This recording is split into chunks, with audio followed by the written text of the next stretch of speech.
here.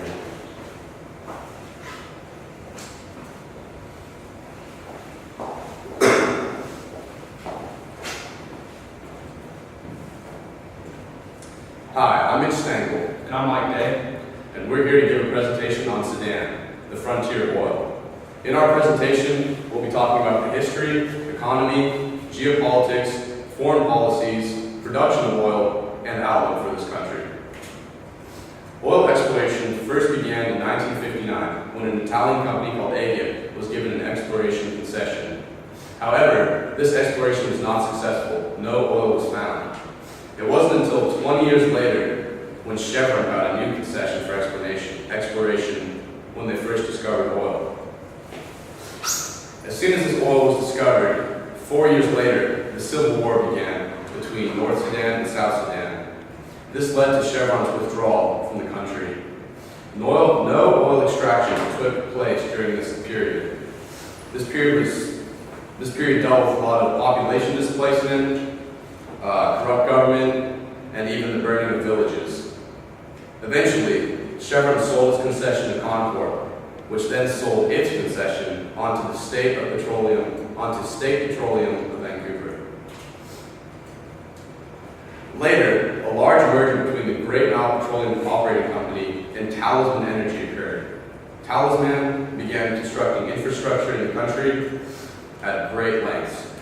However, the newly developed infrastructure belonged to the government technically because they provided most of the funds. The problem arises where this corrupt government began to use the infrastructure to fight the Civil War and other military purposes. For example, the warship fleet between 2002 increased from 8 warships to 22 between 2002 and 2003. In 2006, the completion of the second pipeline and refineries in Khartoum, the capital of Sudan, led to a new boom in production. Now on to Sudan's economy. Historically, agriculture was the main source of economic growth for Sudan. It accounted for over 80% of the labor force and employed 80% of the country. Only 50% of land, which was arable, however, was developed. Sudan also possesses large mineral wealth, with deposits of iron, gold, zinc, uranium, and tungsten, to name a few. The only downfall to this is that none of these opportunities have been cultivated yet. Sudan is also one of the fastest innovating countries in Africa. Between 2002 and 2005, Sudan boasted a 5.5% growth rate. This places it second in the Middle East region for foreign investments. The Greater Nile Petroleum Operating Company, the largest company in Sudan, has stakeholders from around the globe. For example, China National Petroleum Corporation holds a 40% stake, Petronas holds a 30% stake, and an Indian company, ONGC Videsh, holds a 25% stake. These investments show the willingness of foreign companies to invest in Sudan and that they have faith in this new growing economy. Now on to geopolitics. Sudan has a strategic position in North Africa. It's located on the Red Sea, which means that there is a multitude of trade, pipelines, and refineries along the coast. It also borders 9 countries, Egypt being one of the most important. This means that the trade between goods is easily facilitated. Previous disputes between Sudan and South Sudan are all now being solved today. Oil appears to be the answer to peace between these two countries, despite their troubled past.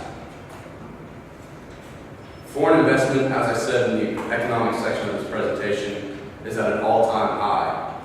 Middle Eastern companies, Asian companies, even European companies have all had stakes in Sudan oil. The geographic location means that it is a hub between all these nations around the world.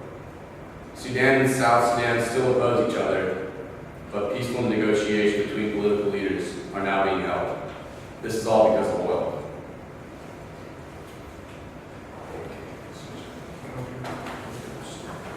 Okay, next we'll be moving on to my section, which has to do with foreign affairs, will be the next part. So, in the past 20 years or so, the foreign dealings in Sudan have been dominated by their interactions with South Sudan. in the past, two 20-year civil wars have caused Sudan to split. The earliest of which started in the 1960s, and the most recent of which ending in 2005. But what needs to be understood is that the relationship between these two is vital. If you look closely at the map, you can see a gray area towards the southern end of Sudan. This is where all Sudan's oil and natural mineral resources reside, which happen to be right on the border of Sudan and South Sudan, the majority of which reside in South Sudan. So, what we have to understand is that South Sudan is such a new country, only having its dependence indicated within the past 10 years. They lack the infrastructure and resources to build some of the oil facilities that Sudan has. So what happens is that South Sudan has the vast majority of the oil, and Sudan itself has all the resources that it needs to produce this oil, or to refine and transport this oil. So South Sudan produces and then pays a transit fee to Sudan to export the oil. China is the largest ally and consumer of Sudan, and the vast majority of its consumers are in Asia. And people that have the highest stakes, like my partner said earlier, India, China, they are basically the dominant people in that aspect of Sudan. But in contrast to these beneficial relationships that they have with China and India, the Sudan does have a negative relationship with the United States.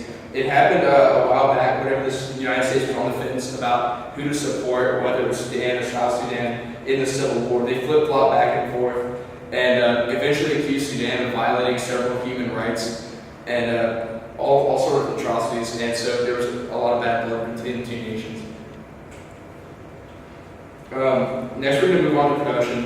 And as I said earlier, South Sudan is responsible for the vast majority of production of Sudanese oil. This is because it contains the Abyei district, which has the vast majority of the oil. Also, the Mughlad Basin and the Melut Basin is where all the storage is for the oil, and each of them reside on the border. Like part of the Mughlad Basin is in both Sudan and South Sudan, and it's the same case with the Melut Basin.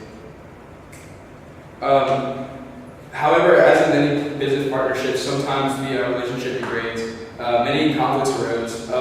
At one point, the oil was confiscated from South Sudan by Northern Sudan whenever South Sudan shut down its production facilities as a result of a disagreement over the fees.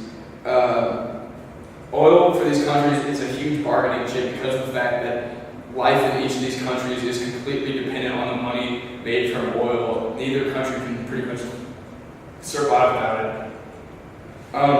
The thing about the outlook is that Sudan's future doesn't look so good. Like I said, most of the oil is in South Sudan, and South Sudanese individuals grow tired of being dependent on Northern Sudan. This is because of deep-seated emotions that have arisen because of the Civil War, and that's sort of the subjective aspect of it. But objectively speaking, their livelihood is controlled by the whims of Sudan, and which is never a good thing for a blossoming country.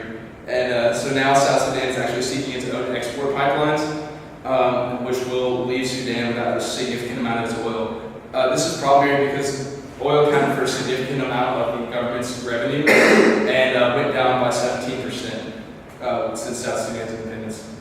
In contrast to that, South Sudan's future is looking pretty good. They recently created a partnership with China, who's sort of dwindling from Sudan. Also, there's been talk of a possible partnership with the United States. Calls and meetings have been had, and it seems like a beneficial relationship will be blossoming there. Other African countries are rallying behind Sudan. Some of its neighboring countries in Africa have actually expressed interest in an export pipeline that will travel through several of the neighboring countries and be able and help with the export of its main moneymaker. And South Sudan has also expressed the interest of having its own independent export pipeline created soon. South Sudan amassed a significant amount of debt during the Civil War. They're at about $2.5 billion in the hole right now, but they're doing so well that it's expected for them to be able to pay off that debt within the next year. So that's all the information we have, and thank you time. Thank you.